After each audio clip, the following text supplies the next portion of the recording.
Bismillahirrahmanirrahim. Assalamu alaikum dear students. Welcome in lecture number 5 of course compiler construction. And now we will start another exciting chapter of this course, that is the a simple syntax directed translator. बहुत सारी discussions हमने इसमें करनी है और जिस तरह यहाँ पे आपको नज़र आ रहा है कि इसका पार्ट 1 आज हम डिस्कस करेंगे। इसका मतलब है कि रिमेनिंग पार्ट 2 और पार्ट 3 भी इसके नेक्स्ट आने वाले लेक्चर्स में हम डिस्कस कर पाएंगे। तो आज के इसमें लेक्चर में जो टॉपिक्स हमने डिस्कस करने हैं उसमें सिंटैक्स डेफिनेशन मेन हमारा टॉपिक है और उसके अंदर सिंटैक्स डेफिनेशन में सब टॉपिक्स हमारे पास हैं, जिनमें स्ट्रक्चर ऑफ कंपाइलर्स होगा कि कंपाइलर का बेसिक स्ट्रक्चर क्या है, उसकी कंपाइलेशन प्रोसेस जो है वो कैसे पॉसिबल है। इसी तरह टोकन टर्म्स कौन सी हैं और उसके अगेंस्ट टर्मिनल्स हम किनको कहते हैं, और इसी तरह ट्री का कंसेप्ट भी हम देखेंगे। ग्रामर्स बाय डेफिनेशन क्या होती हैं, पार्स ट्री को कैसे कंस्ट्रक्ट किया जाता है, डेरिवेशन कैसे करते हैं हम अपनी किसी भी स्ट्रिंग की फ्रॉम गिवन ग्रामर जो है, और कोई भी ग्रामर जो है वो एम्बिगुअस कैसे उसको बताया जा सकता है या कंसिडर किया जा सकता है। इसी तरह associativity and precedence of operators है, जिसमें फिर further left associative and right associative grammars की बात होगी, और प्लस कुछ स्टेटमेंट्स देखेंगे सिंटैक्स के अकॉर्डिंग, और इसी तरह हम लास्ट में कुछ टास्क हैं जिनको हम यहाँ पे डिस्कस करेंगे। सो this is very exciting lecture of today and the main concern of this chapter, that is the chapter number 2. It contains introductory material. इसमें कुछ टॉपिक्स आपको यहाँ पे नज़र आ रहे हैं जिनमें सिंटैक्स डेफिनेशन है, और ये हमारी डिस्कशन का पार्ट रहेगा इस कंप्लीट लेक्चर के अंदर। और जो आने वाले हमारे सब्सिक्वेंट लेक्चर्स होंगे उसमें हम सिंटैक्स डायरेक्टेड ट्रांसलेशन SDT की बात करेंगे, और ये वेरी इंपॉर्टेंट टॉपिक है in terms of semantic rules, in terms of adding semantic rules to the grammar of any given language. इसी तरह पार्सिंग की डिस्कशन होगी, और ट्रांसलेटर ऑफ सिंपल एक्सप्रेशंस हैं, और इसी तरह लेक्सिकल एनालाइजर है। तो ये मेन थीम है इस चैप्टर नंबर 2 की, और बेसिकली चैप्टर नंबर 2 जो है वो आने वाले जितने भी चैप्टर हैं, chapter number 3, chapter number 4, chapter number 5 और चैप्टर नंबर 6, जो कि बेसिकली ड्रैगन बुक के टॉपिक्स की हम बात कर रहे हैं, उसके फ्रंट एंड से हम उसको ले रहे हैं। यानी कि कंपाइलर का जो फ्रंट एंड है वो चैप्टर नंबर 3 से चैप्टर नंबर 6 तक जो है वो कॉम्प्रिहेंसिवली डिफाइन किया गया है। उसके बारे में ईच एंड एवरी एस्पेक्ट जो है उसको डिस्कस किया गया है। तो उसके लिए ये एक इंट्रोडक्टरी चैप्टर है। बहुत सारी ऐसी टर्म्स हैं जो हम वहां पे फ्रंट एंड में यूज कर रहे होंगे, उसको हम यहाँ पे कवर करने की कोशिश करेंगे कि किस तरह से हम उसको ब्रीफली कवर कर सकते हैं। बहुत सारे टॉपिक्स हैं जिनको हम आने वाले चैप्टर्स में, जिस तरह अगर हम पार्सिंग की बात करें, हम लिटिल बिट अपने इस चैप्टर 2 में डिस्कस करेंगे, लेकिन जब हम इसको चैप्टर नंबर 4 में जाएंगे तो वहां पे इन डिटेल जो है वो पार्सिंग और उसकी टाइप्स के ऊपर हम बात करेंगे। Okay, programming language can be defined by describing number 1 the syntax of the language and number 2 the semantics of the language. Very simple. जब भी हम किसी प्रोग्रामिंग लैंग्वेज की बात करते हैं तो अंडरस्टूड है कि हम उसकी ग्रामर की बात करेंगे, और जब भी हम उसकी ग्रामर की बात करेंगे हम उसके सिंटैक्स की बात करेंगे, क्योंकि आप जब भी कोई प्रोग्राम राइट करते हैं किसी प्रोग्रामिंग लैंग्वेज के अंदर, वो उस प्रोग्रामिंग लैंग्वेज के जितने भी सिंटैक्सेस हैं उनको फॉलो करते हुए उसको डिजाइन किया जाता है। So it mean whenever we type a program in any programming language, the main concern is about the syntax of that particular language. तो सिंटैक्स का क्या मतलब है? This is what it's program look like, कि आप एक programme को लिखेंगे और उसका प्रोसीजर कैसे लिखा जा सकता है, उसके लूप को कैसे डिजाइन किया जा सकता है, कैसे उसके रूल हैं उसको राइटअप कैसे किया जा सकता है, और उसके लिए लाजमी तौर पे हमारे पास कोई ग्रामर होगी जिसके अकॉर्डिंग हम ये काम कर रहे होंगे, and we strongly use the context free grammar for that context. तो इसी तरह हमारे पास BNF भी है, बेकर्स नॉर फॉर्म, लेकिन हमारी जो मेन आइडिया है मेन कंसिडरेशन है वो सिर्फ CFG होगी और हम इसी के ऊपर डिस्कस करेंगे। इसी तरह सिंटैक्स के साथ जो हमारे पास एक और चीज ऐड होती है किसी भी प्रोग्राम के पॉइंट ऑफ व्यू से, वो उसका सिमेंटिक है। नंबर 1, आपने एक प्रोग्राम लिखा, वो सिंटैक्टिकली साउंड होना चाहिए, यानी स्ट्रक्चर के पॉइंट ऑफ व्यू से अगर उसने एग्जीक्यूशन करनी है तो वो उसको बग फ्री होना चाहिए, 0 एरर्स के साथ हम उसको कंपाइल कर पाए और वो रिजल्ट्स आपको दे। अब जो रिजल्ट्स वो हमें प्रोवाइड करेगा वो बेसिकली हमारे पास जो है उनकी क्या मीनिंग है। मीन एक एक्सप्रेशन थी आपके पास अरिथमेटिक, तो कंफर्म है उसका रिजल्ट जो है आपके पास वो भी कोई अरिथमेटिक नेचर का कोई रिजल्ट होगा। मीन कोई न्यूमेरिक्स के अंदर उसकी कोई वैल्यू हो सकती है after addition, subtraction, multiplication, division or taking the remainder. तो इसका मतलब है कि हमारे पास प्रोग्राम स्ट्रक्चर, उसके प्रोग्राम के पॉइंट ऑफ व्यू से देखा जाएगा कि आप प्रोग्राम को कैसे टाइप कर रहे हैं अकॉर्डिंग टू रूल्स, और उसके बाद उसका मीनिंग क्या है, मीन उसके रिजल्ट्स क्या है, उसकी आउटकम क्या होगी, उसके जो है वो रिजल्ट्स कैसे हम प्रोड्यूस कर पाएंगे। So the semantic mean what it's program mean, this is difficult to describe, no doubt about that. Further use informal descriptions and suggestive examples to cover the semantics of the language, to get the semantics of the language. इसमें हमने एक बात की है informal description की या informal notation की हम बात करेंगे। इस टाइम पे इस चीज को अंडरस्टैंड करना मुश्किल है। हम जब इसी चैप्टर का पार्ट 2 डिस्कस करेंगे, यानी इससे नेक्स्ट लेक्चर जो हमारा आएगा उसमें हम एक कंसेप्ट की बात करेंगे, SDT, सिंटैक्स डायरेक्टेड ट्रांसलेशन है, जिसमें हम देखेंगे कि हम अपनी कॉन्टेक्स्ट फ्री ग्रामर के साथ कुछ एट्रीब्यूट्स को ऐड करेंगे, कुछ एडिशनल इंफॉर्मेशन ऐड करेंगे अपनी CFG के साथ। तो उस तरह से हम उसको फिर SDT का नाम देंगे, और SDT जो है वो बेसिकली उसमें हम इनफॉर्मल नोटेशंस को यूटिलाइज करेंगे। ओके, हम इसको देखेंगे नेक्स्ट में जब हम इसकी बात करेंगे। This is the entire compilation process. वही चीजें जिनको हमने डिस्कस करना है। ग्रामर्स फॉर सिंटैक्स डेफिनेशन, हम CFG की बात करेंगे। Syntax directed translation, what is SDT, ये हमारा नेक्स्ट टॉपिक होगा। पार्सिंग, कि किस तरह से आप टॉप डाउन या बॉटम अप पार्सिंग के थ्रू जो है अपने पार्स ट्री जो है वो उसको कंस्ट्रक्ट भी कर सकते हैं और उसको एवेल्युएट भी कर सकते हैं, और फिर आप इन तमाम कंसेप्ट्स को कंबाइन करेंगे। इसी तरह हमारे पास जो tokens relevant lexical analysis process है उसको भी हमने देखना है, और इन तमाम के साथ जो है वो सिंबल टेबल हमारे पास जो है वो भी इन्वॉल्व होता है तमाम स्टेप्स के साथ जो कंपाइलेशन के हैं। इसी तरह हम कोड जनरेशन की बात भी करते हैं और कंक्लूड करेंगे। ये सारी चीज़ें जो है लुकिंग अहेड और उसको देखेंगे। इसके लिए आप देख सकते हैं कि हमारे पास ये मॉडल है, कंपाइलर्स फ्रंट एंड का एक मॉडल है। तो ये तमाम वो चीज़ें हैं जिनको हमने अभी डिस्कस किया है, जिनको हम यहाँ पे देख रहे थे कि वो तमाम टॉपिक समझ लें, ये तमाम टर्म समझ लें, ये तमाम कंसर्न्स हैं हमारा इस पूरे प्रोसेस के अंदर जिनको हमने यहाँ पर डिस्कस करना है। So you can C now at initial there is a source program, you give information or you give as an input to the lexical analyzer the source program, and the lexical analyzer after performing its own operation it produces some type of tokens. The tokens are now given to the parser as an input, and the parser produces the syntax tree after taking all the tokens from the lexical analyzer.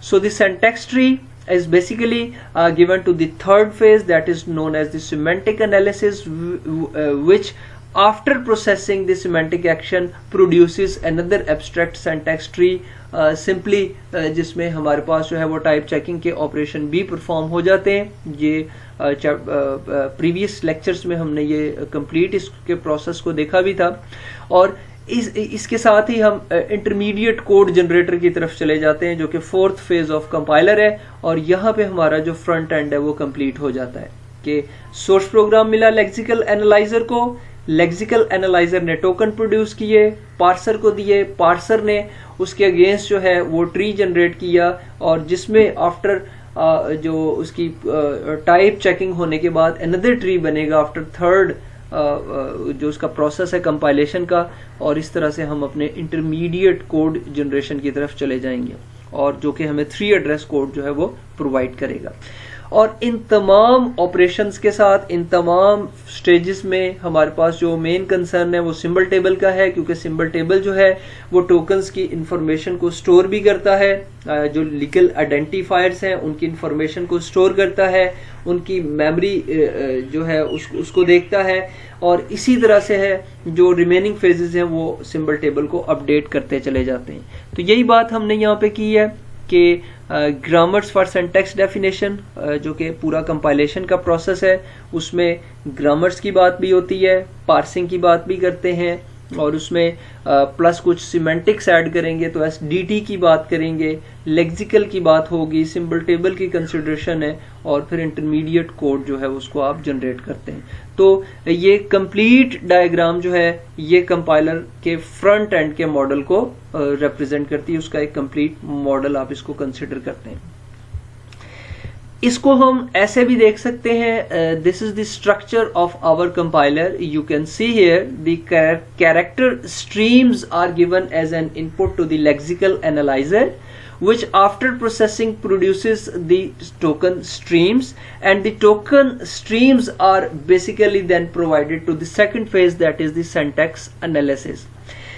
अब इसमें हम जो यहाँ पे label देख रहे हैं syntax directed translator की बात कर रहे हैं, ये बात अभी मैंने आपके सामने की थी कि जब हम अपनी कॉन्टेक्स्ट फ्री ग्रामर के साथ, क्योंकि कॉन्टेक्स्ट फ्री ग्रामर इटसेल्फ जो है वो कुछ भी नहीं है, जस्ट वो सेट ऑफ रूल्स हैं कि जिनके थ्रू आप अपने प्रोग्राम के अंदर आने वाली स्ट्रिंग्स जो है उनको प्रोड्यूस करते हैं, उनको डिराइव करते हैं। लेकिन जब आप उस कॉन्टेक्स्ट फ्री ग्रामर के साथ कुछ एडिशनल एट्रीब्यूट्स को ऐड कर देंगे तो तब CFG और वो एडिशनल एट्रीब्यूट्स जो हैं उनको कलेक्टिवली आप एक नाम देंगे जिसको हम SDT का नाम देंगे, सिंटैक्स डायरेक्टेड ट्रांसलेटर या सिंटैक्स डायरेक्टेड ट्रांसलेशन। एक कंप्लीट प्रोसेस है और उसमें हमारे पास जो है वो दोनों चीजें शामिल हो गई हैं, CFG भी शामिल है और सिमेंटिक एनालिसिस का फेज जो था जिसमें इनफॉर्मल डिस्क्रिप्शन आप उसमें ऐड कर रहे हैं तो वो भी उसका पार्ट हो जाएगा। सो इट मीन नाउ हियर हम सिंटैक्स डायरेक्टेड ट्रांसलेटर कह सकते हैं कि ये रिप्रेजेंट कर रहा है आपके सेकंड और थर्ड फेज दोनों को। तो उसके लिए किनको पिक कर रहा है वो सिंटैक्स डेफिनेशन मीन CFG को पिक कर रहा है, और स्पेक्स जो हैं, स्पेसिफिकेशंस जो हैं, यहां से वो गेट कर रहा है उन फॉर्मल डिस्क्रिप्शंस को जिनको हम एट्रीब्यूट वैल्यूज का नाम दे रहे हैं। इन मोर डिटेल हम इसको नेक्स्ट चैप्टर में देखेंगे। So this develops parsers and the code generator for translator, और उसके बाद फिर हमारे पास इंटरमीडिएट कोड और रिमेनिंग पार्ट है जिसको हम यहाँ पे सिंपली बाइट कोड या ऑब्जेक्ट कोड के साथ जो है उसको यहाँ पे राइट कर रहे हैं। This is the CFG, the grammars for syntax definition। Automata theory के अंदर इन डिटेल आपने इस टॉपिक के बारे में पढ़ा। It's just for your revision. What is CFG? A CFG is utilized to describe the syntactic structure of a language. So a CFG is characterized by it's a combination of 4 things, 4 components or 4 elements. One is the token or terminal symbols. Number 2, set of non-terminals. Number 3, a set of production rules. Each rule has the form, the non-terminal on left side of your production, and on body side there is a combination of terminal or non-terminal or both of these. So number 4, a non-terminal designated as the start symbol. तो इसमें आप देख सकते हैं हमने एक grammar की example ली है जिसमें हमारे पास डिफरेंट प्रोडक्शन रूल आपको नजर आ रहे हैं। List is a non terminal, वो तमाम सिंबल जो आपकी किसी भी प्रोडक्शन में इस एरो की लेफ्ट साइड पे यानी कि उसकी हेड साइड पे आएंगे वो तमाम के तमाम हमारे पास जो है वो नॉन टर्मिनल है।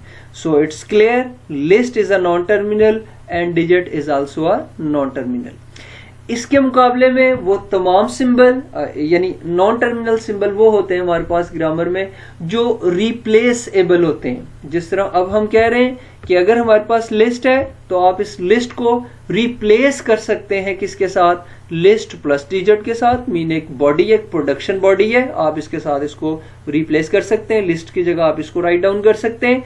इसी तरह लिस्ट को रिप्लेस कर सकते हैं लिस्ट माइनस डिजिट के साथ, या सिंपली लिस्ट को रिप्लेस कर सकते हैं डिजिट के साथ। और इसी तरह डिजिट जो कि एक नॉन टर्मिनल है उसकी रिप्लेसमेंट पॉसिबल है आइदर 0 के साथ, 1 के साथ, 2 के साथ एंड सो ऑन टू 9, किसी भी डिजिट के साथ आप इसको रिप्लेस कर सकते हैं।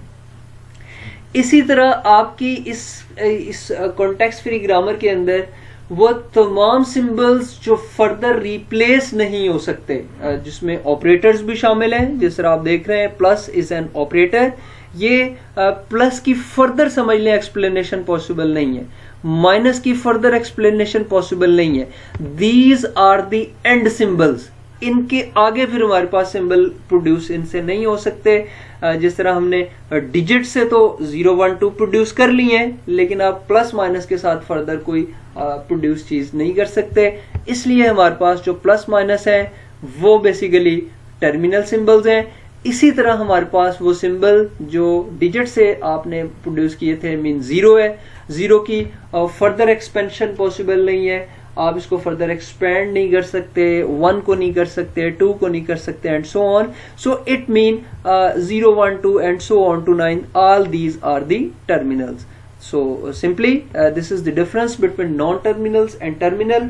The non-terminals are normally in CFG written on left side of your production at the head side, and the body side which is on the right side of your arrow is simply a collection of terminals and non-terminals, and clearly this is written as the non-terminal is always there on left side of your arrow, and on right side of arrow there can be terminals only, there can be non-terminals only, or there can be the combination of both of these, and even there can be the empty string as well.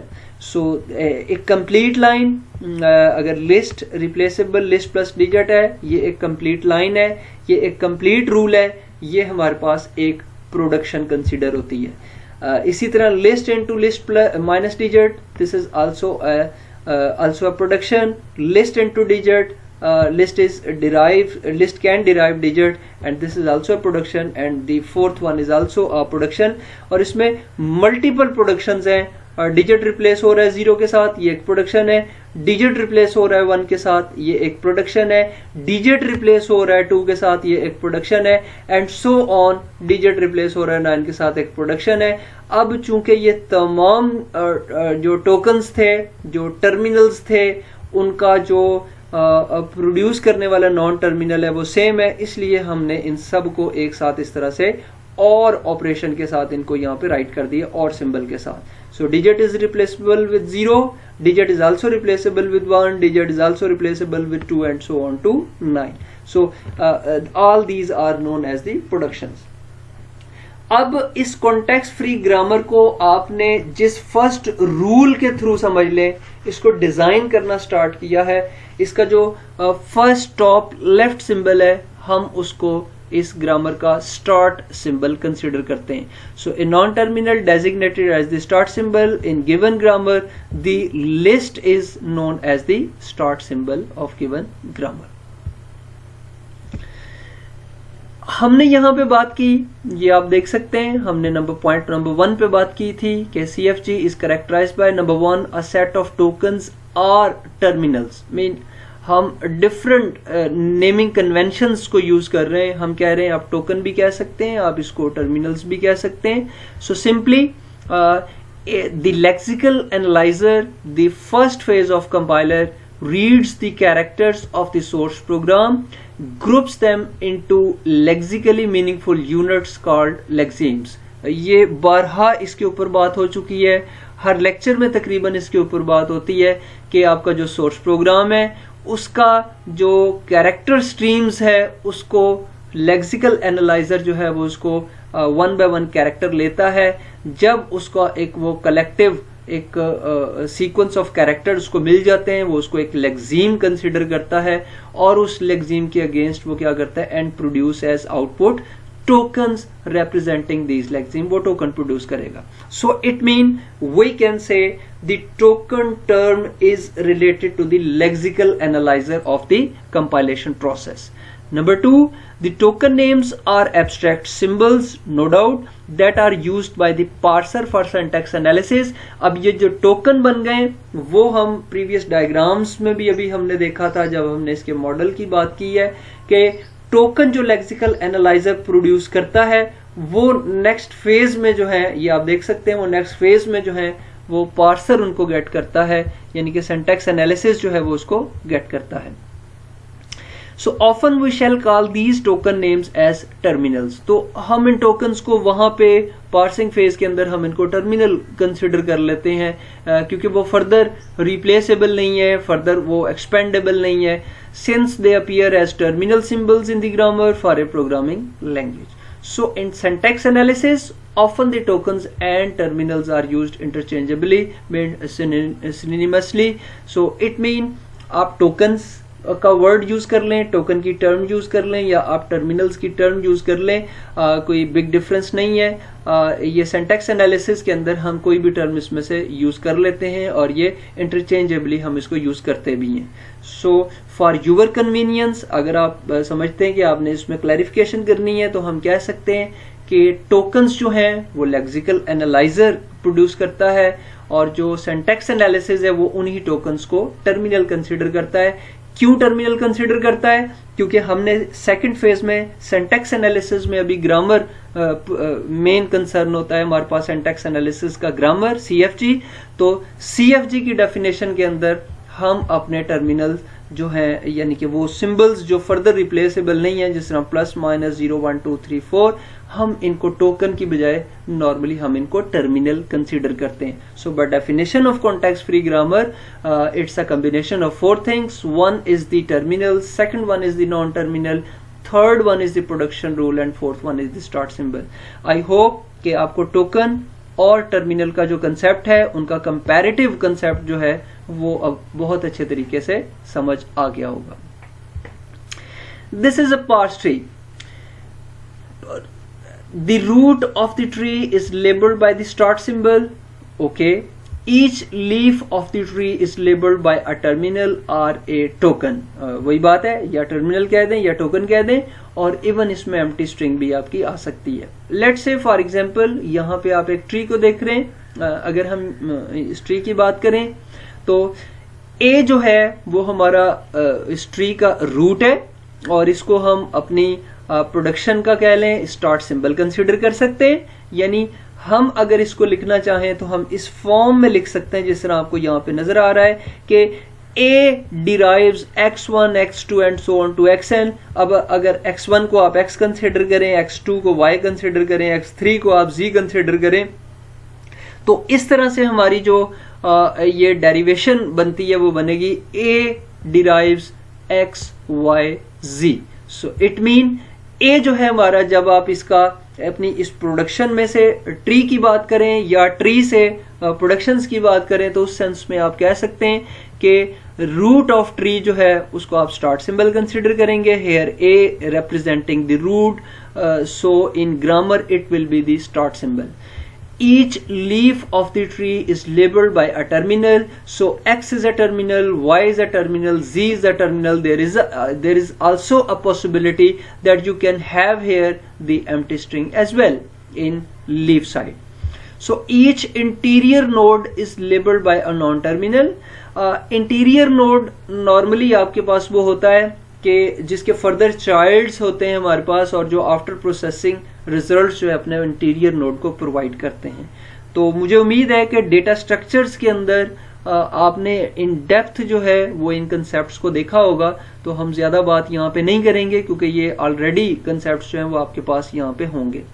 So simply if A derives x1, x2 and so on to xn is a production, then node A has children x1, x2 and so on to xn, where xi is a terminal or non-terminal or empty. So empty denotes the empty string. So this is very clear for you people. अब tree से related कुछ basic terms हैं, ये आप देख सकते हैं, बहुत सारी टर्म्स हैं। आप नोड्स की बात करते हैं और ट्री के अंदर नोड्स ही होते हैं, कम्बिनेशन ऑफ नोड से एक ट्री बनता है। और उसमें जाहिर बात है जहां से आप ट्री को टॉप से बॉटम की तरफ लेके जाते हैं तो टॉप नोड जो है हमारे पास वो रूट कंसीडर होता है, और इसी तरह जो उसके लीव्स हैं वो हमारे पास उसके चाइल्ड कंसीडर होते हैं। ये बात अभी हमने देखी भी है। इसी तरह अगर एक ही पेरेंट के मल्टीपल चाइल्ड्स हों, जिस तरह लेट्स से हम यहाँ पे कह रहे हैं A can produce XYZ, so it mean XYZ जो है वो सिबलिंग्स होंगे एक दूसरे के साथ। सो X is a sibling of Y, Y is a sibling of Z, Z is a sibling of Y, और Z is a sibling of X, और X is a sibling of Y and Z, Y is a sibling of X and Z, Z is a sibling of X and Y। So it mean एक ही parent के जब आपके पास multiple child's होंगे तो वो child's जो हैं वो आपस में सिबलिंग कंसिडर होंगे। सो this is the definition of a sibling. So they have an order from the left, and when we draw trees we order the children of a given node in this manner. So normally जिस तरह से हम अपने tree को draw करते हैं जो कि लेफ्ट टू राइट उसका ऑर्डर होता है कि जब आपने इसको राइट डाउन किया तो आपने लिखा a into a is replaceable to XYZ, तो वो लेफ्ट टू राइट था हमारे पास इसका ऑर्डर जो है। इसी तरह इंटीरियर नोड हम किनको कह रहे हैं? A node with no children is called a leaf. Okay, often nodes those with one or more children are interior nodes, के ऐसे आपके पास नोड जिनके फर्दर चिल्ड्रन होंगे, 1 हो, 2 हो या ज्यादा हो, वो हमारे पास इंटीरियर नोड कंसिडर होंगे।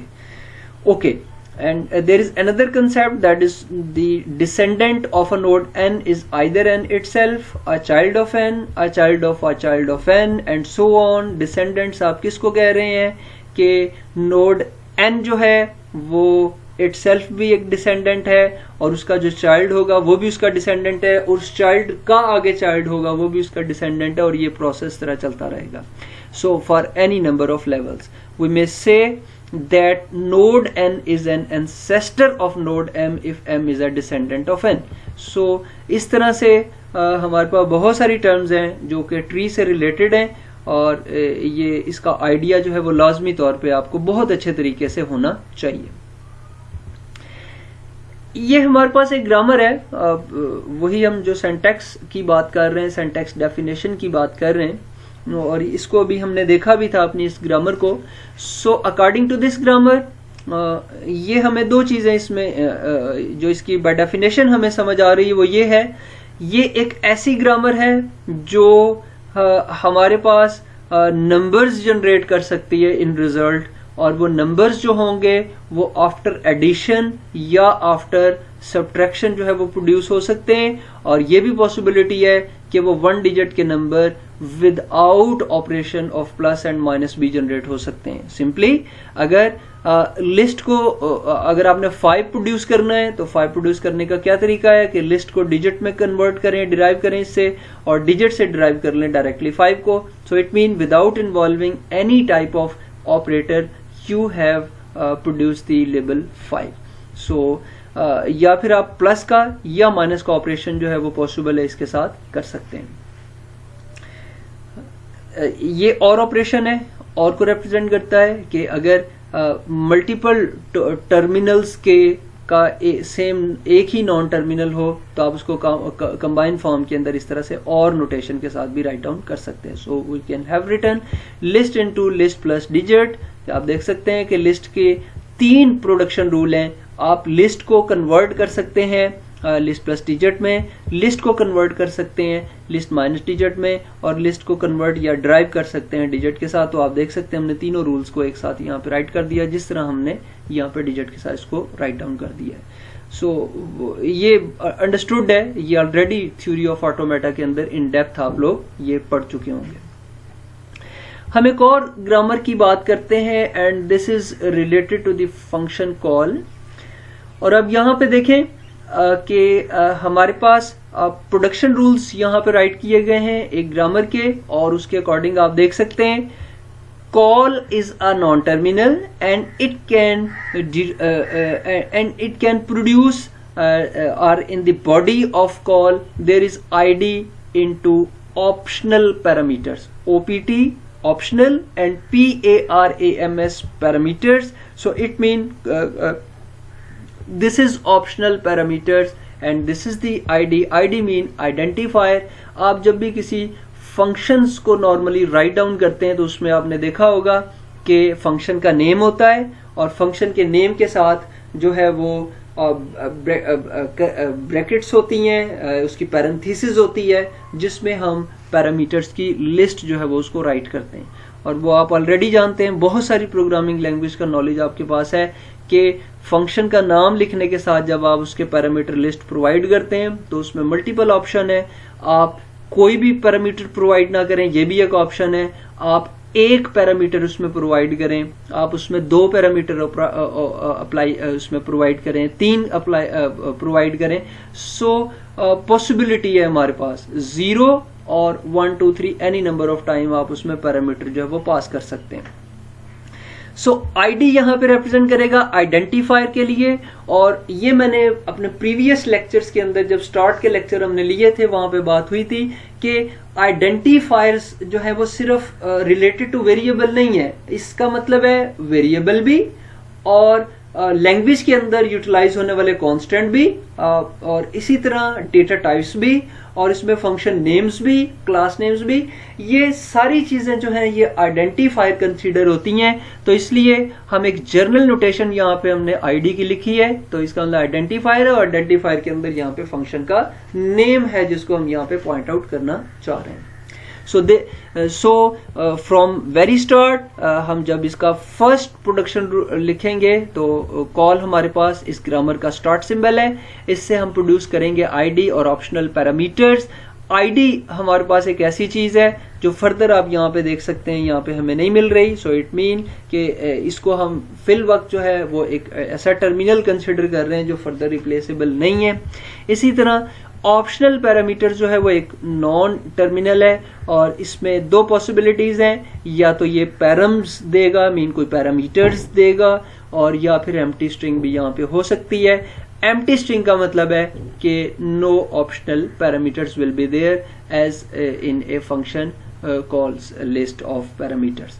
तो इसी तरह अगर पैरम्स मिलेंगे तो फिर पैरम्स की पॉसिबिलिटी क्या है, एक पैरामीटर भी मिल सकता है, कॉमा सेपरेशन दूसरा पैरामीटर भी मिल सकता है। आप फर्दर पैरम्स को जब रिप्लेस करना चाहेंगे तो यहाँ पे आप देख सकते हैं params again replaceable with params. तो इस तरह आपने अगर एक पैरम से तीन पैरम्स प्रोड्यूस करने हैं, तीन पैरामीटर प्रोड्यूस करने, तो उसका प्रोसीजर क्या होगा, आप इस पैरम्स को रिप्लेस करेंगे पैरम्स कॉमा पैरम के साथ। अब ये देखें ये पैरम है और ये पैरम्स है, तो पैरम्स जो है वो नॉन टर्मिनल है और उसको फर्दर आप रिप्लेस करेंगे तो उसकी पॉसिबिलिटी किस में होगी, पैरम्स कॉमा पैरम, और इस तरह पैरम्स जो है वो लास्ट में आप रिप्लेस कर देंगे पैरम के साथ। तो इस तरह तीन जो लिस्ट है इसकी हमारे पैरामीटर्स की वो आप यहाँ से पिक कर सकते। So any number of list you can have after processing, after producing, after the derivation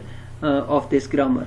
तो इस तरह से सिंपली फंक्शन कॉल के लिए आप किसी भी अपने प्रोग्राम के लिए कॉन्टेक्स्ट फ्री ग्रामर जो है उसको राइट अप कर सकते हैं। रीजन इज सिंपल है कि जो सेकंड स्टेप है कंपाइलर का जिसको हम सिंटैक्स एनालिसिस कहते हैं, उसका मेन कंसर्न जो है वो हमारे पास ग्रामर के साथ होता है और स्पेशली जिस ग्रामर की हम यहाँ पर डिस्कशन कर रहे हैं और करेंगे भी नेक्स्ट में, वो हमारे पास कॉन्टेक्स्ट फ्री ग्रामर है।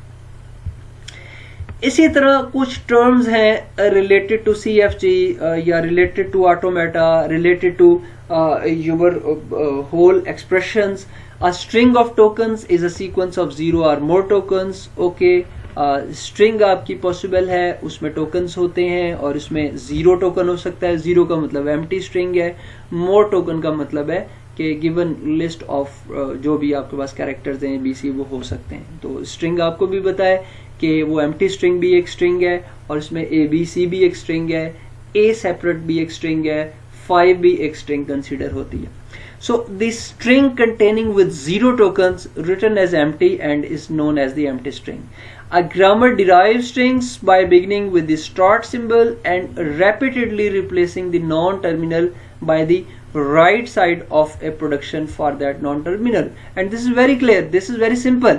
यही बात मैं भी आपको समझा के आया हूँ, और यही बात आपने थ्रू आउट ऑटोमेटा में भी ये चीज देखी थी। जब आपने कॉन्टेक्स्ट फ्री ग्रामर का चैप्टर वहां पे पढ़ा होगा तो वहां पे इन डिटेल आपने ये देखा होगा कि कैसे स्ट्रिंग्स जो है वो एक गिवन ग्रामर से आप प्रोड्यूस कर सकते हैं। So the token strings that can be derived from the start symbol form the language defined by the grammar.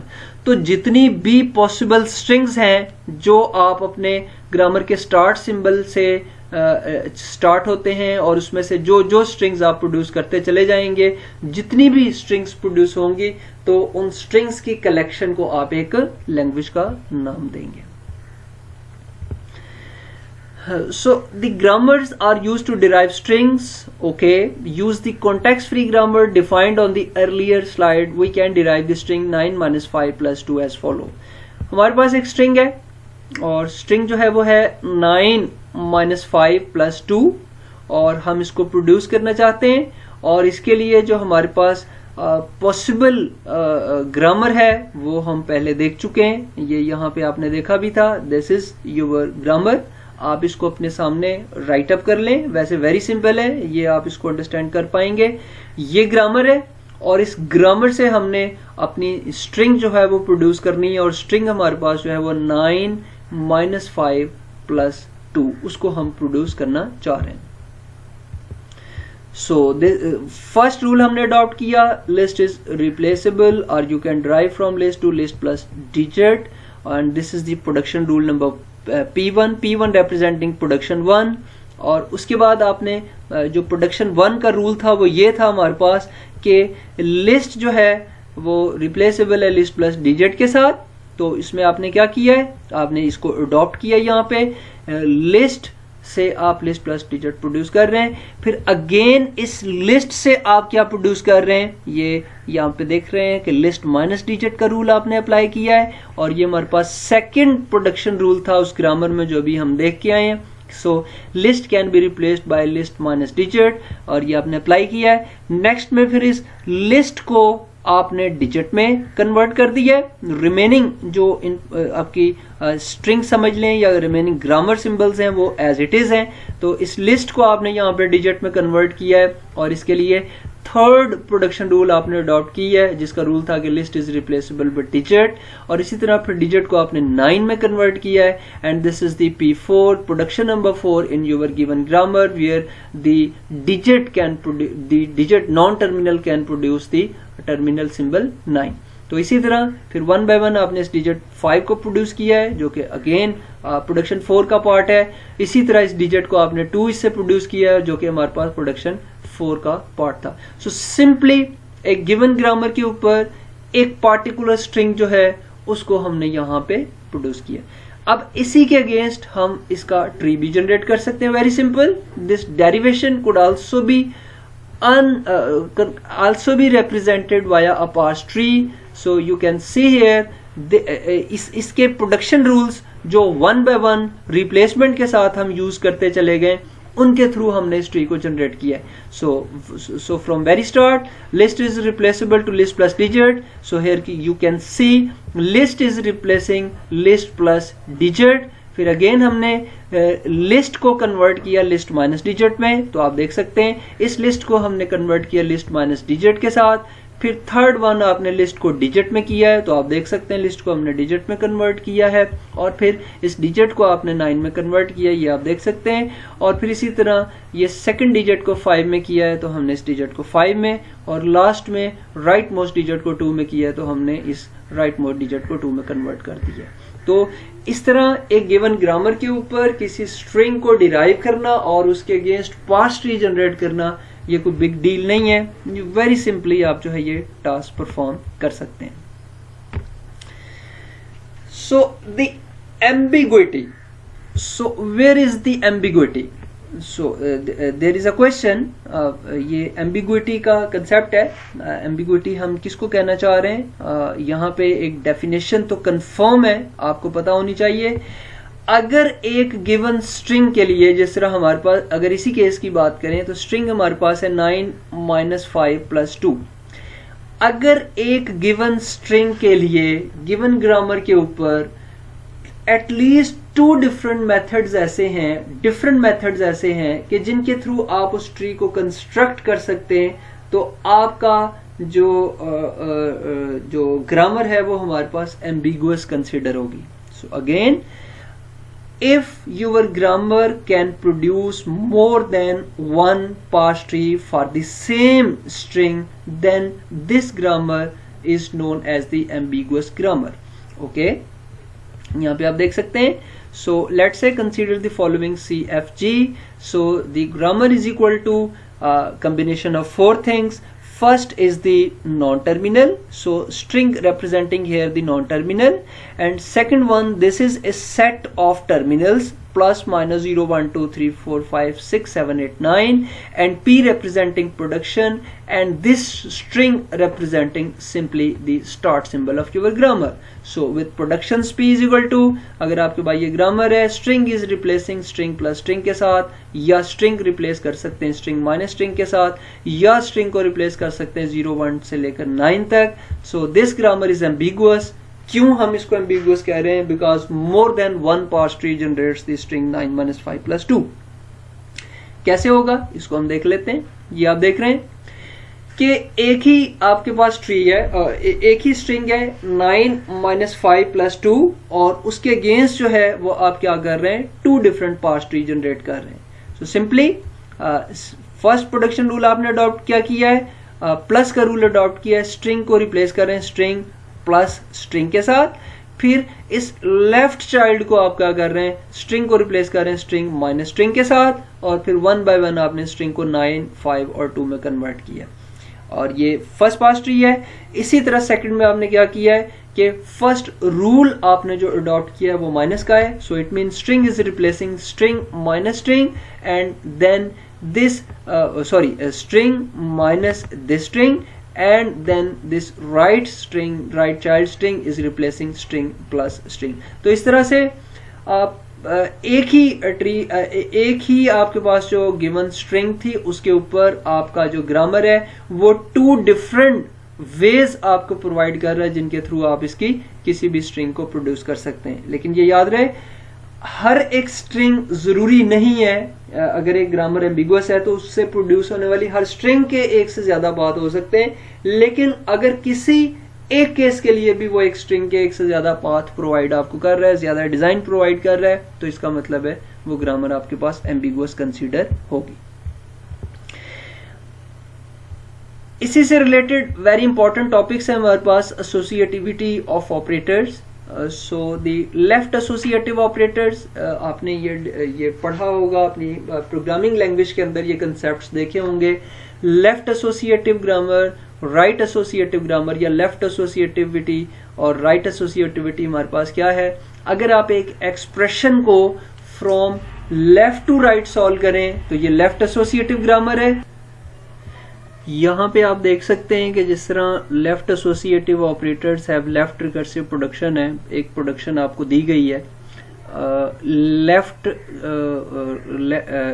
Production में left is a non terminal and it can produce left plus term और term. तो इसमें जब भी आप processing करेंगे, आप जब भी अपनी गिवन स्ट्रिंग्स के ऊपर इसको प्रोड्यूस करेंगे तो हमेशा फ्रॉम लेफ्ट टू राइट इसमें चलेंगे.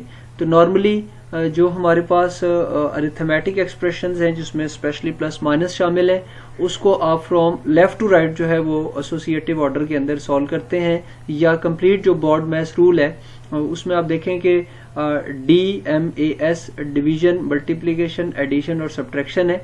तो उसमें नॉर्मली जो प्लस और माइनस है उसकी प्रेसिडेंस सेम है, और उसमें जो ऑपरेटर पहले आएगा आप उसको पहले रिजॉल्व करते हैं, और इसी तरह स्टैटिक और डिवीजन में भी यही प्रोसेसिंग करते हैं.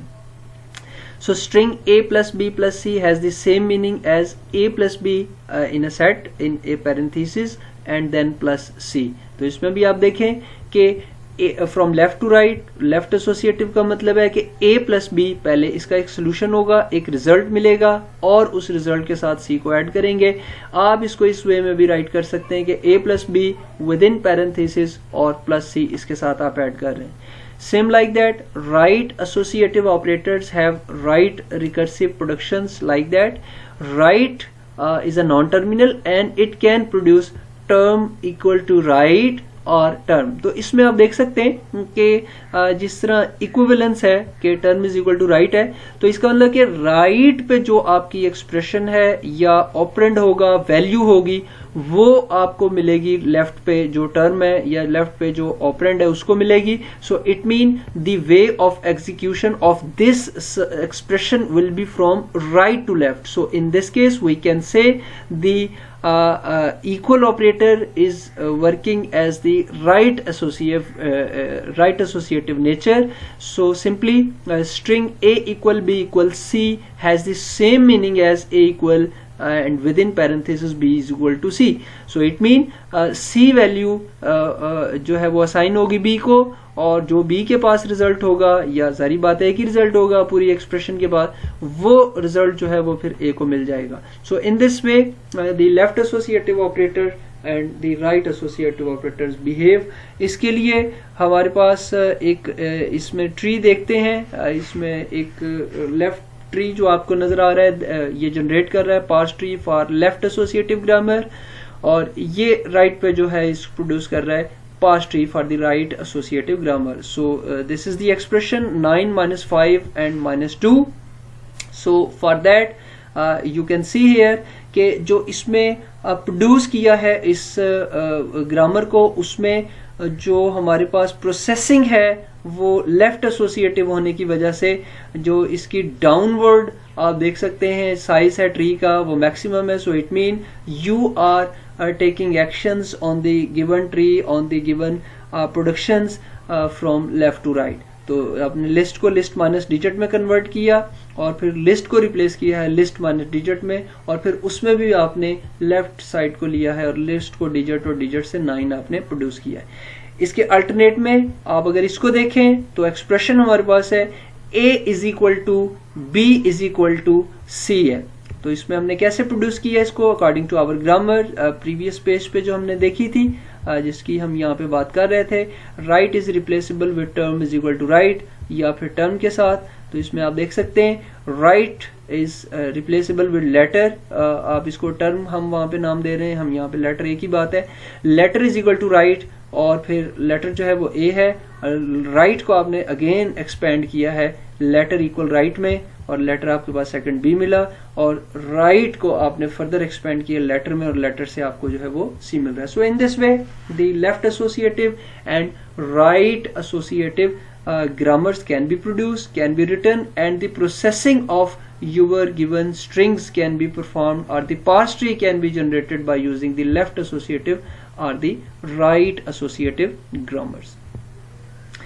इसी तरह सेकंड कंसेप्ट है प्रेसिडेंस ऑफ ऑपरेटर्स है। जिस तरह हमने एसोसिएशन की बात की, एसोसिएटिविटी की बात की है, इस तरह ऑपरेटर्स की प्रेसिडेंस है कि किस ऑपरेटर के ऑपरेशन जो है वो पहले परफॉर्म होगा। So simply for that we have the BODMAS rule, the bracket of B stands for bracket, O stands for off, bracket off it mean आप सबसे पहले जो है वो पैरेंथेसिस को सॉल्व करते हैं, जिस तरह आप इस पूरी ग्रामर के अंदर देख रहे हैं कि ये एक्सप्रेशन जो है आप इसको सॉल्व कर सकते हैं। सबसे पहले इसी तरह D stands for division, M stands for multiplication, A stands for addition and S stands for subtraction है। तो यहाँ पे आप देख सकते हैं कि हमने क्या किया है, from very start point of the given grammar हमारे पास जो एक्सप्रेशन है वो 2 + 3 मल्टीप्लाइड बाय 5 है, इसको हम प्रोड्यूस करना चाहते हैं। तो इसके लिए हमने क्या किया है, फर्स्ट इनिशियल हमने रूल पिक किया इसका, expression is replaceable to expression plus term के साथ है। तो आप देख सकते हैं expression is replacing expression plus term है, और इसी तरह फिर जो एक्सप्रेशन है उसको आपने कन्वर्ट किया है टर्म में, क्योंकि अब इस एक्सप्रेशन लेफ्ट साइड से आपने 2 को प्रोड्यूस करना है, और 2 एक नंबर है, और नंबर प्रोड्यूस कर सकते हैं, डिराइव कर सकते हैं फैक्टर से, और फैक्टर डिराइव होगा टर्म से, और टर्म आप डिराइव करेंगे एक्सप्रेशन से। So in this way expression gives term, term gives factor, factor gives number and the number gives 2. और इसी तरह फिर आप जब राइट पे आ गए, अब आपके पास remaining part is this one, so 2 produce हो चुका है, प्लस आपके पास है अब रिमेनिंग जो ये राइट साइड आपको नजर आ रही है, this will give you 3 multiplied by 5. So by this the term is replacing term multiplied by factor. This is a rule, this is a production rule, term replacing term multiplied by factor. So अब आपने term से again 3 produce करना है, तो term से आप factor में जाएंगे और फैक्टर आपको नंबर देगा और नंबर आपके पास 3 है. सेम इसी तरह राइट पे आपके पास फैक्टर है और फैक्टर डायरेक्टली आपको नंबर दे रहा है और नंबर से आप 5 जो है वो उसको प्रोड्यूस कर रहे हैं. So simply this is the precedence of operator. So how the different type of operators in given expression are evaluated, are used to produce the parse tree. इसी तरह हम अगर बात करें सिंटैक्स ऑफ स्टेटमेंट्स की बात करें कि जिस तरह आप आपके प्रोग्राम्स के अंदर आप डिफरेंट टाइप की स्टेटमेंट्स को राइट करते हैं. सिंपल स्टेटमेंट्स लिखते हैं कि जिसमें लेट से a इज इक्वल टू 2 है, तो उसमें 2 की वैल्यू जो है वो आप a वेरिएबल को असाइन करते हैं. या इसी तरह आपके पास जो है वो इफ कंडीशन के साथ स्टेटमेंट होती है, इफ एल्स के साथ आपके पास स्टेटमेंट होती है, आप लूप के साथ स्टेटमेंट्स को यूज करते हैं, ब्लॉक के अंदर स्टेटमेंट्स को यूज करते हैं. So for that type of expression we have a grammar like that given in front of you. So the first production rule, the statement is can derive id is equal to expression. ये एक इसका rule है, ये एक production rule है. ये मैं पहले भी बता चुका हूं कि id एक आइडेंटिफायर है, मीन वो ऑपरेंड है जिसको आप इक्वल की राइट साइड पे लिख सकते हैं और राइट साइड पे जो उसकी एक्सप्रेशन है वो उसमें आपको नॉर्मली कोई भी एक्सप्रेशन मिल सकती है, मीन कोई भी स्टेटमेंट आपको यहाँ पे मिल सकती है. So again, the statement is also replaceable with if expression then statement. So all the bold letters or characters are the terms you are seeing here are representing the the terminal. So if is a terminal, then is a terminal, else is a terminal, do is a terminal, while is a terminal, begin is a terminal, and end is a terminal. Okay. So the statement can derive id is equal to expression or if expression then statement भी produce कर सकता है. Statement से आप if expression then statement else statement भी produce कर सकते हैं, क्योंकि आप जानते हैं कि सिंपल if के साथ if else का स्ट्रक्चर भी अवेलेबल है, प्रोग्रामिंग सपोर्ट करती है. और इसी तरह while expression do statement, loop की बात अगर हम करें तो उसका ऑर्डर भी कुछ इस तरह से है. और अगर एक ब्लॉक की बात करें तो बिगिन और एंड और इसके अंदर ऑप्शनल स्टेटमेंट्स हैं, मीन कोई किसी ब्लॉक के अंदर पॉसिबल है कि कोई भी स्टेटमेंट ना हो. So this optional statements is basically derives statement semicolon optional statement. So it means optional statement is again replaceable to some type of statement or optional statement. इस तरह की नेचर हम प्रीवियस भी एक ग्रामर के अंदर देख के आए थे कि अब ऑप्शनल स्टेटमेंट जो है वो एक नॉन टर्मिनल है और आप इसको रिप्लेस कर सकते हैं, या तो अगेन आप इस प्रोडक्शन को यूज करेंगे तो स्टेटमेंट सेमीकोलन ऑप्शनल स्टेटमेंट के साथ आप इसको रिप्लेस करेंगे, या आप इसको जो है वो जब एंड करना होगा तो इसको एम्प्टी स्ट्रिंग के साथ आप इसको यूज करेंगे. सो इट मीन हम इन डेप्थ देखते चले जाएंगे चीजों को जैसे हमारे सामने आती जाएंगी. यहाँ पे हम ब्रीफली इस चैप्टर के अंदर एक आइडिया ले रहे हैं चीजों का कि किस तरह से स्ट्रक्चर के पॉइंट ऑफ व्यू से, ग्रामर के पॉइंट ऑफ व्यू से बहुत सारी चीजें जो है हमारे पास वो किस तरह से मौजूद हैं और किस तरह से हम उनको राइट कर सकते हैं या एक्सप्लोर कर सकते हैं. So this OPT stands for optional. इसी तरह जो अगर हम कुछ इसकी बात करें, जिस तरह अभी अभी हमने ये इसको ग्रामर को देखा है, तो यहाँ पे आप एक ब्लॉक देख रहे थे, बिगिन और एंड, और इसके अंदर ऑप्शनल स्टेटमेंट्स हैं. तो इसी तरह की हमारे पास एक ग्रामर है. So this block can is a non terminal which can derive begin optional statements and end, and this optional statement can give you the statement list or simply empty. So if block is empty, then it can optional statement can produce only the empty. So if optional statements have some type of statements, then this optional statement produces the statement list, and then this statement list produces statement list semicolon statement, or simply one statement, or again statement list can produce statement list semicolon statement. Mean जितनी दफा भी आप इसको produce करना चाहेंगे तो recursive form के अंदर आप इसको प्रोड्यूस करते चले जाएंगे। सो वेरी सिंपल है, ये भी कोई कम्प्लेक्स ग्रामर नहीं है।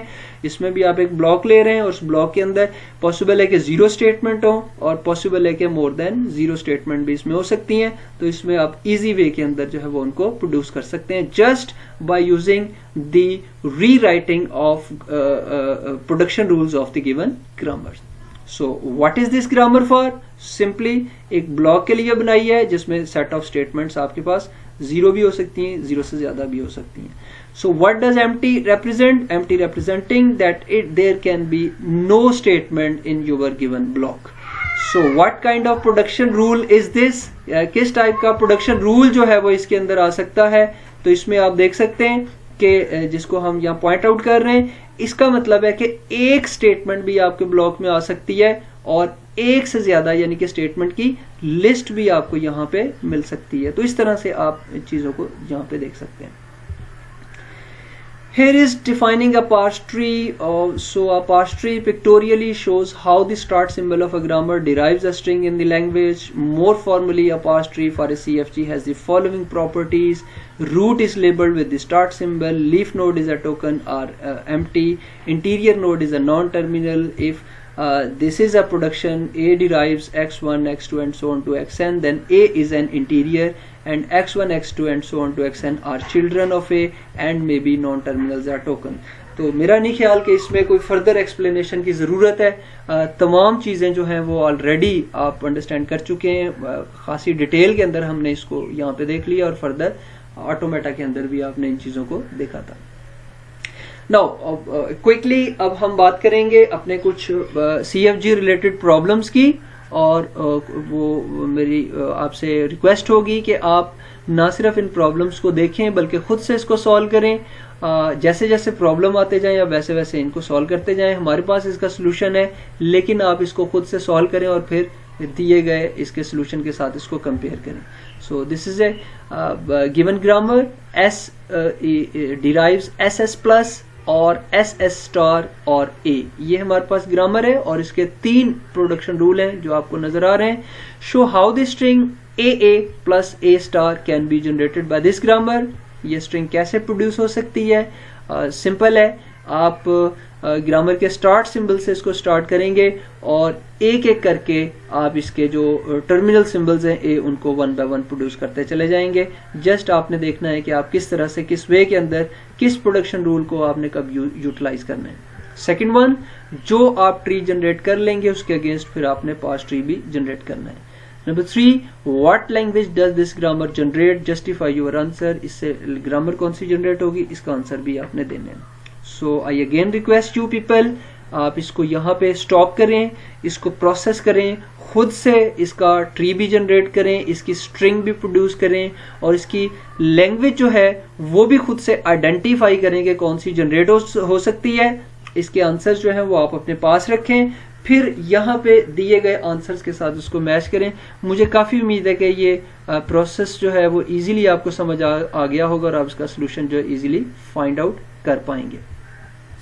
सो here is the solution. So पहला क्वेश्चन था कि ये स्ट्रिंग कैसे प्रोड्यूस हो सकती है। सिंपली ये ग्रामर है हमारे पास, हमने क्या किया है, फर्स्ट वन हमने ये रूल पिक किया है, S is replacing SS star. तो आप देख सकते हैं S is replacing SS star और फिर कलर कर दिया हमने लेफ्ट S को, क्योंकि हम इस S को जो है वो फर्दर रिप्लेस कर रहे हैं S को SS प्लस के साथ। तो आप देख सकते हैं this S is replacing SS plus और S स्टार वैसे ही है। और फिर हमने इस लेफ्ट S को रिप्लेस किया A के साथ, क्योंकि हमारे पास प्रोडक्शन रूल है this non terminal can produce this type of terminal which is the only single terminal of given grammar. तो यहाँ से आपने A को प्रोड्यूस किया, फिर सेकंड S से सेकंड A को प्रोड्यूस किया, थर्ड S से थर्ड A को प्रोड्यूस किया and finally you people have AA plus A star. तो इस तरह से गिवन स्ट्रिंग जो है वो आपने प्रोड्यूस कर ली। ट्री कैसे कंस्ट्रक्ट किया है इसका आइडिया हम पीछे देख चुके हैं कि जैसे जैसे आपने इसके प्रोडक्शंस अप्लाई किए हैं वैसे वैसे आप इसको ट्री नोटेशन के अंदर जो है वो डिजाइन ड्रॉ करते चले जाएं। So first of all S can produce SS star. So you are writing here S is the root and SS star are its child. Then this S can produce SS plus. Then leftmost S can produce A, second S A, and third S can produce A. So in this way, if you read from left to right scan to it, then you have A plus A star. इस तरह से complete string जो है वो आपको मिल गई। तीसरा question था कि इसकी लैंग्वेज कौन सी है जो जनरेट होती है। So this is a postfix expression, no doubt about that. इसमें आप देख सकते हैं इसके जो ऑपरेटर्स हैं वो इसके नॉन टर्मिनल सिंबल्स की राइट साइड पे आ रहे हैं। सो इट मीन हमारे पास जो 3 टाइप की एक्सप्रेशंस हैं, प्रीफिक्स, पोस्टफिक्स और इनफिक्स हैं, उसमें आप जानते हैं कि कोई भी एक्सप्रेशन जिसमें ऑपरेटर विद इन एक्सप्रेशन हो वो इनफिक्स है, जिसमें एक्सप्रेशन से लेफ्ट साइड पे मीन पहले ऑपरेटर आ जाए वो आपकी प्रीफिक्स है, और जिस एक्सप्रेशन में ऑपरेटर एक्सप्रेशन के बाद में आए वो हमारे पास जो है वो पोस्टफिक्स होती है। So according to this given grammar rules, चूंकि ऑपरेटर राइट साइड पे आ रहे हैं, हम कहेंगे कि ये पोस्ट फिक्स एक्सप्रेशन है। So the language which is produced by given grammar is post fix expression consisting of digits plus and multiple science. तो प्लस भी है, मल्टीपल साइंस भी है। यहाँ पे हम डिजिट्स की बात कर रहे हैं। अब ये एक कोई डिजिट नहीं है, आप इसको कैरेक्टर कंसीडर कर सकते हैं, आप इसको लेटर्स कंसीडर कर सकते हैं, और हम यहाँ पे इसको चेंज कर लेते हैं। तो इस तरह से ये पोस्ट फिक्स एक्सप्रेशन है consisting of terminals plus and multiple science जो है। Next question, what language is generated by the following grammars, in each case justify your answer. 3 different grammar आपको दी गई हैं और इसकी लैंग्वेज आपने बतानी है। वेरी क्लियर है। क्वेश्चन नंबर 1 ए की अगर बात करें, S कैन प्रोड्यूस 0S1 और 01।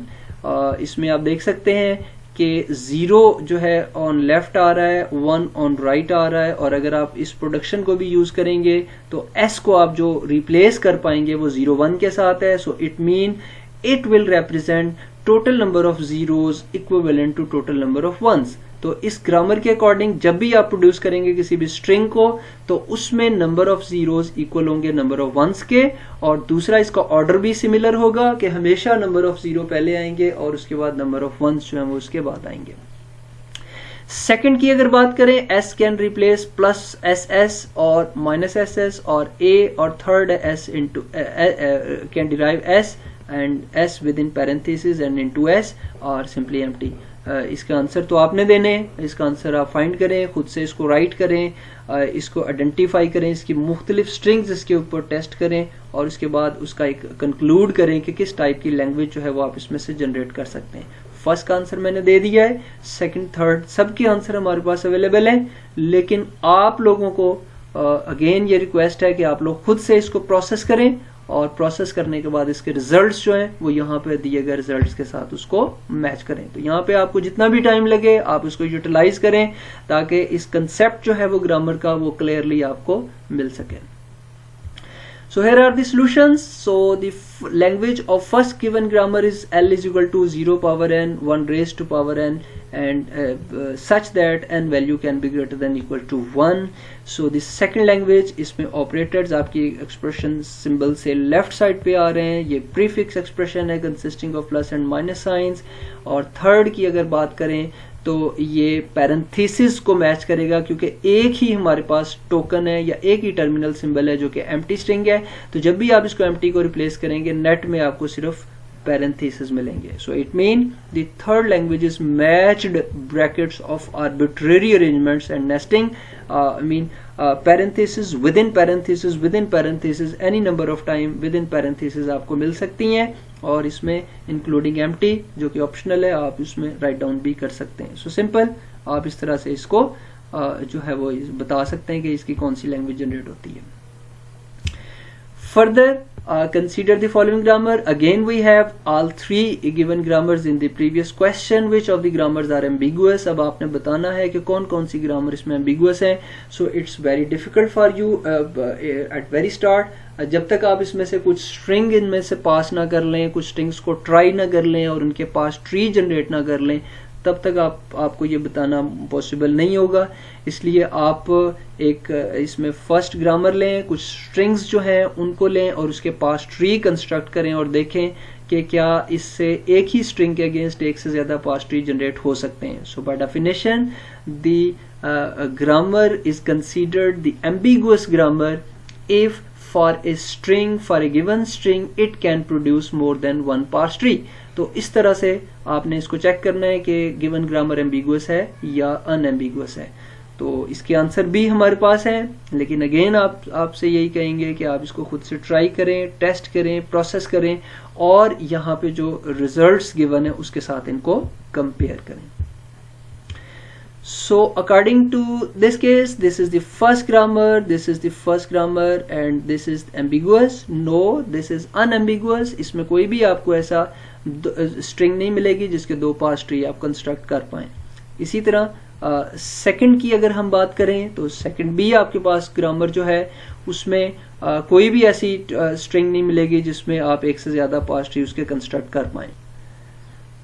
थर्ड वन ग्रामर जो है ये एम्बिगुअस है। इसमें आप देख सकते हैं हमारे पास स्ट्रिंग थी, pair of parenthesis and again pair of parenthesis. इसको प्रोड्यूस जो है वो आप टू डिफरेंट वे में कर सकते हैं।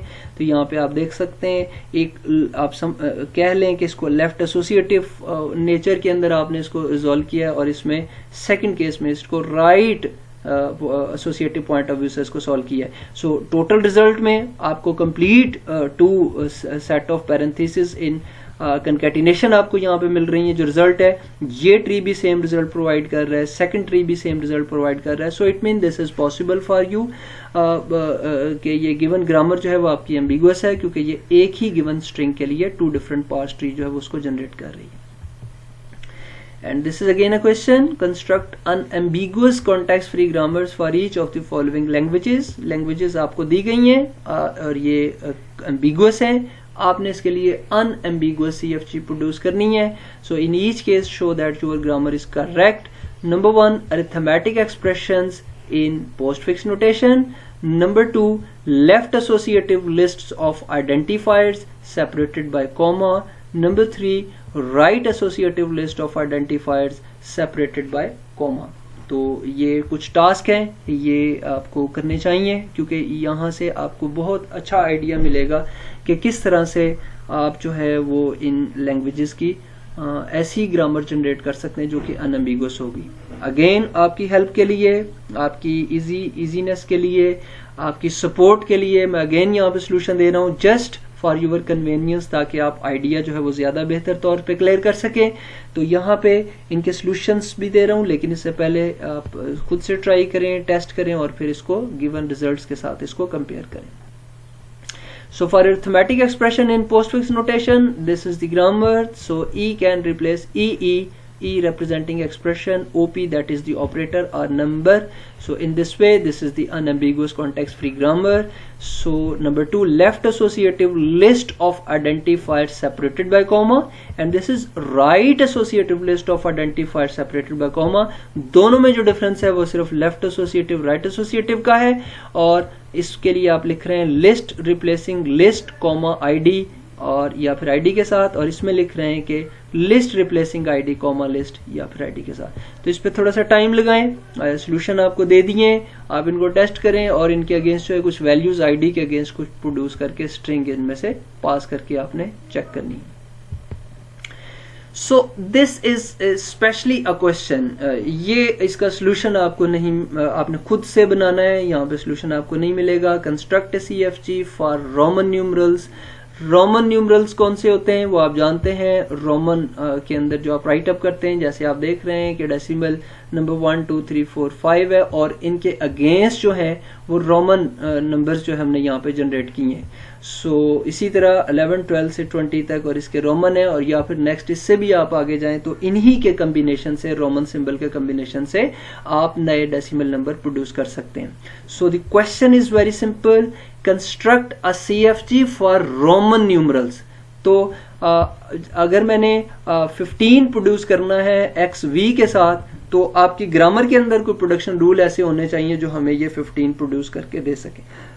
तो उम्मीद है कि ये टास्क जो है वो इजीली आप परफॉर्म कर पाएंगे, आप इजीली इसको कंसिडर कर सकते हैं। टाइम लगाएं इसके ऊपर, प्रोसेस करें, और इसके साथ ही हम अपने आज के लेक्चर को यहाँ पे वाइंड अप करेंगे। बहुत सारी डिस्कशंस आज हमने की हैं। बेसिकली मैंने ये बात की थी कि जो चैप्टर नंबर 2 है, a simple syntax directed translator है, इसमें हम सिंटैक्स की बात भी करेंगे, पार्सिंग की बात भी करेंगे, ग्रामर की बात भी करेंगे, SDT सिंटैक्स डायरेक्टेड ट्रांसलेशन की बात भी करेंगे। तो जो फ्रंट एंड में मेजर हमारे पास कंपोनेंट्स यूटिलाइज होते हैं, हम उनके ऊपर बात करेंगे। तो उसी से रिलेटेड जो पहला टॉपिक है सिंटैक्स डेफिनेशन का, उसको हमने पिक किया और उससे रिलेटेड हमने बहुत सारी इंफॉर्मेशन जो है वो यहाँ पे शेयर की है। काफी उम्मीद है आपको ये तमाम बातें समझ आ गई होंगी। अब हम नेक्स्ट लेक्चर में आएंगे नए टॉपिक्स के साथ। तो तब तक के लिए इजाजत, अल्लाह हाफिज।